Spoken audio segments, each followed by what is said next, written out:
Perkenalkan, kami dari kelompok 4 IKMB akan menjelaskan mengenai inovasi teknologi kesehatan lingkungan dari kelompok kami. Air bersih merupakan kebutuhan yang sangat vital bagi masyarakat. Penyediaan air bersih untuk masyarakat mempunyai peranan yang sangat penting dalam meningkatkan kesehatan lingkungan atau masyarakat, yakni mempunyai peranan dalam menurunkan angka penderita penyakit, khususnya yang berhubungan dengan air, dan berperan dalam meningkatkan standar atau kualitas hidup masyarakat.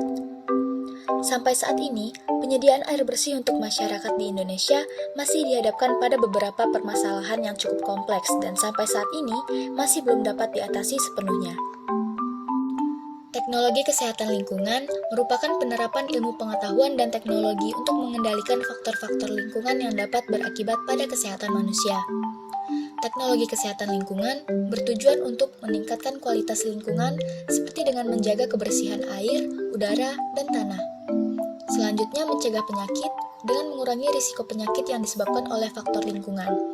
Kemudian, meningkatkan kualitas hidup dengan meningkatkan kesehatan dan kesejahteraan masyarakat. Nah, salah satu contoh teknologi kesehatan lingkungan adalah penjernihan air dengan koagulasi menggunakan biji kelor.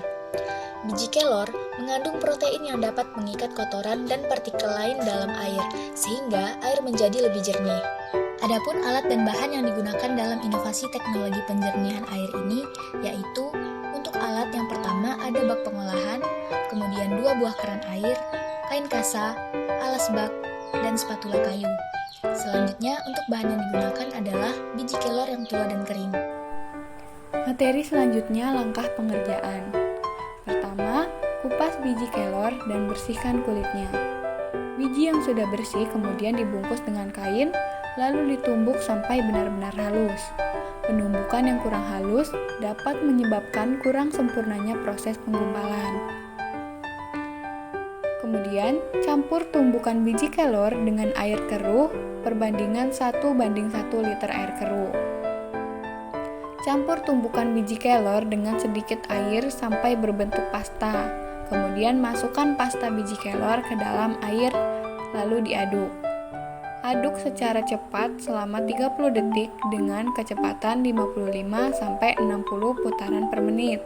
Kemudian aduk lagi secara perlahan dan beraturan selama 5 menit dengan kecepatan 15-20 putaran per menit. Setelah dilakukan pengadukan, air diendapkan selama 1-2 jam. Makin lama waktu pengendapan, makin jernih air yang diperoleh. Kemudian, pisahkan air yang jernih dari endapan. Pemisahan dilakukan dengan membuka keran bagian atas. Pada keran diberi kain kasa sebagai penyaring agar kotoran endapan dari dasar bak tidak ikut keluar. Terakhir, pada dasar bak pengendapan diberi keran yang dapat dibuka, sehingga endapan dapat dikeluarkan bersama-sama dengan air kotor. Next, ada kelebihan dan kekurangan. Kelebihan yang pertama, ramah lingkungan. Kelebihan penggunaan biji kelor dalam penjernihan air yaitu dapat menghilangkan zat-zat pencemar seperti bakteri, virus, dan logam berat secara alami sehingga ramah lingkungan.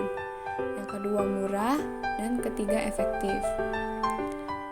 Adapun kekurangan yaitu memakan waktu yang lama, tidak dapat menghilangkan semua zat pencemar dalam air, tidak dapat menghilangkan endapan padat, hanya dapat dilakukan pada penjernihan air dengan skala kecil dan kelor tidak terdapat di semua daerah. Next, indikator capaian. Yang pertama, dapat meningkatkan kualitas air yang digunakan sehari-hari dengan menghilangkan zat-zat pencemar secara alami. Yang kedua, penjernihan air menggunakan biji kelor memiliki biaya yang lebih terjangkau dan ramah lingkungan, sehingga masyarakat dapat melakukan pengolahan air secara mandiri. Yang ketiga, pemanfaatan biji kelor dalam penjernihan air dapat menjadi solusi bagi daerah yang memiliki keterbatasan akses terhadap teknologi penjernihan air yang modern ataupun infrastruktur yang terbatas. Setelah menyaksikan video kami, Wassalamualaikum warahmatullahi wabarakatuh. dadah!